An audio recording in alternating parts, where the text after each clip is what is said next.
Tech Reimagined, redefining the relationship between people and technology. Brought to you by Endava.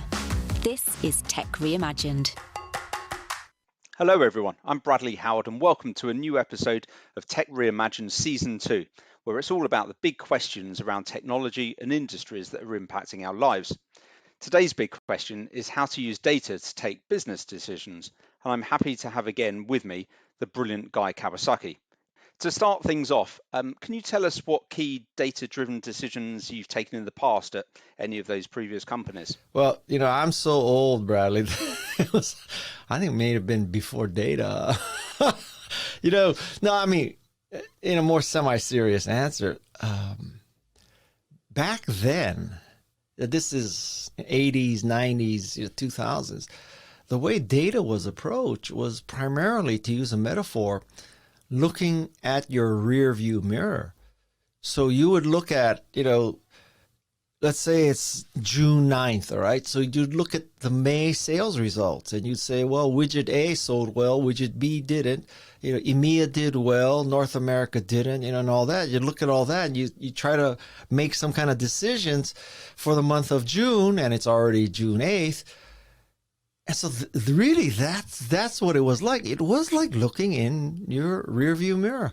And we are in a vastly different place now. So first of all, data is more or less real time, right? So you look at yesterday's sales results, not last month's, after the auditors have gone through it.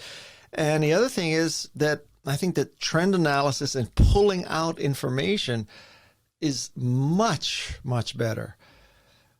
You would think with all this power, business would be run better, but that's a different question.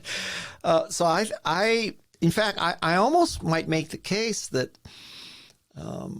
some of this has become where data may be a god or goddess that we worship too much, and that in fact there is still a very powerful place for intuition and luck, quite frankly. So let's not get too data-driven. Let's get data-advised, if you will. You work with lots of different companies. How do you see the difference between established companies using their data compared to more modern companies like Canva using data? Well, an established company, let's say it's a FTSE or a, NASDAQ or a NYSE company. I mean, those are established businesses, right?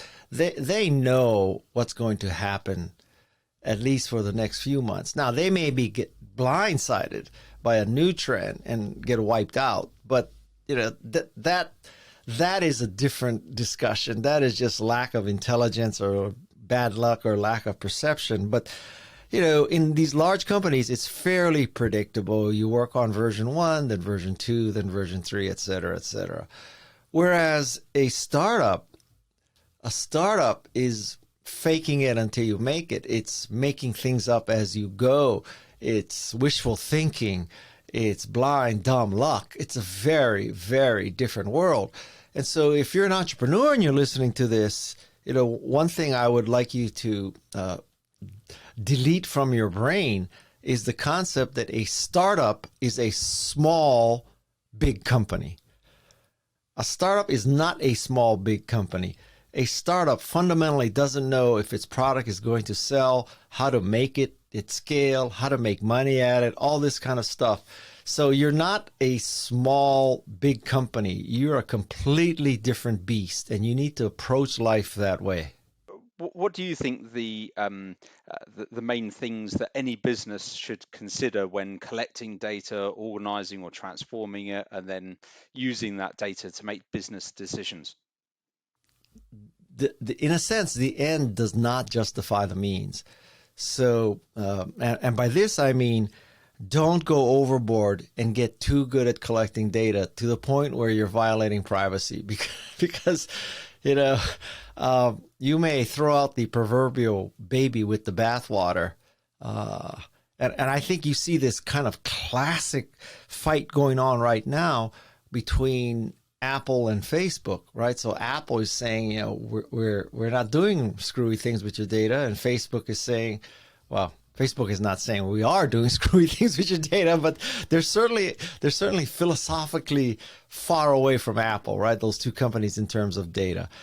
And that's an interesting thing right there that, marketeers are always looking for some really simple way to position yourself away from your competition.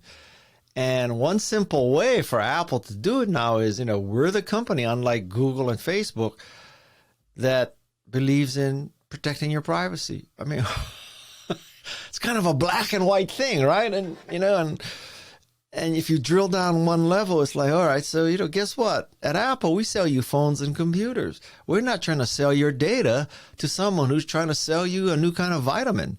That's a very interesting and easy way for people to understand the difference.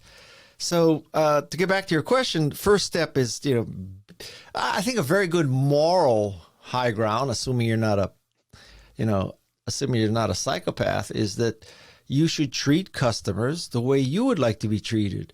And if you want your data preserved and private, then you should do the same thing with your customers' data. So, don't ask them to give you a credit card where you wouldn't give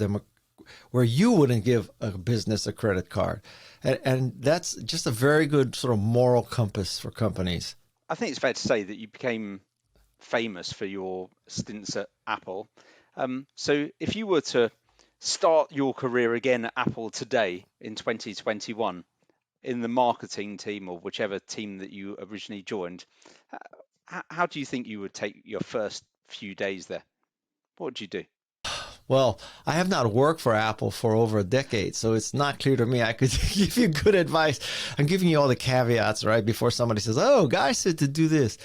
But I think that the person who works for Apple to this day has to have a love of products, and fundamentally believes that the world can be a better place, and that there, maybe not everybody, but there are enough people who appreciate design that you can build, in Apple's case, $1 trillion company based on design. And so I think it should be people who, they could, maybe this is too harsh a test, but that they could only, if you took all the computer companies, right, and you sent your resume out to all of them, or you considered working for all the computer companies, the kind of person who should work at Apple is the kind of person who could only work at Apple. That they could not go work for Lenovo or Hewlett Packard or Dell or we're running out of manufacturers these days, but I guess I'm saying that you shouldn't, like, I could not go work for Dell, right? I just don't believe in Windows. I don't believe in that. So it's a religious issue for me. And I think that's the kind of employee that should go to work for Apple, because you love iOS and you love Macintosh, and your conscience would not let you sell Windows and Androids. And today, sticking with the marketing theme, today, do you see any differences between B2C and B2B marketing? Good marketing is good marketing, because I think when you go down this path of, B2C is consumers, so, they want to be influenced by Kim Kardashian, and maybe we can get Meghan Markle to, endorse our stroller. But B2C, B2C, we have to show ROI, and we have to show privacy and safety and diversification in our workforce.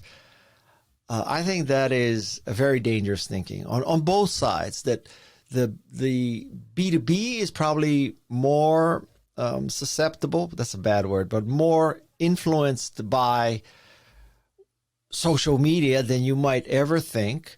And I would also say that in B2C marketing, smart consumers, sophisticated consumers are just as smart and just as careful and just as concerned about something that a B2B consumer would be. That would be a better assumption. Just, raise the bar for yourself. How do companies find a balance between gathering useful customer data and then creeping customers out by storing too much data? That is a hard question. I mean, again, if we can make the assumption that people aren't psychopaths in your company, they could just apply this test of, would I want a company storing my data, this kind of data from me? That would be a good test. Luckily, there are, a lot of regulations. Maybe a good metaphorical test would be, imagine that you're making these policies about data collection for your company, all right? And you get called to testify before Congress. So, are you doing anything that you would not like to have to disclose to Congress? That would be a pretty good test. So if you're doing something that you would, you would be going like this. What should I say? What should I say? To counsel, your little moral beeper should be going off. So I guess pretend that you're going to have to be explaining this to Congress someday. So, Guy, do you think that there's a problem with businesses becoming too dependent on data? Yes, absolutely. I think we can easily start worshiping a false god or false goddess called data, where we think that everything is a 1 or a 0 and everything can be understood and proven, et cetera, that many, many business decisions, especially good ones, are made on intuition. And there was no, especially when you want to jump to the next curve. So I don't think that there was any proof that people would like a graphical user interface. I don't think that there was any proof to Kodak that people would not want a digital camera. So yes, you can use all the data you want. That is one source of information. It's not the only source of information. And one thing that I learned in my career is that people cannot tell you how to truly revolutionize a business. They can only tell you in terms of what they already are getting from you. So if you asked an Apple II owner in the late 70s, early 80s, what do you want from Apple? Guess what? They would have said better, faster, cheaper Apple II. If you asked a Kodak customer in 1975, what do you want from Kodak? They would say, deeper, richer reds in Ektachrome. No one would have said, I want a digital camera. I don't want to use film. No one would have said, I don't want an Apple II anymore. I want something with a mouse. I want graphical user interface. I want WYSIWYG printing. I want WYSIWYG display. Because no consumer in the world, maybe except somebody who worked at Xerox PARC, could have described that. So what data could have told Steve Jobs to make a Macintosh with a GUI?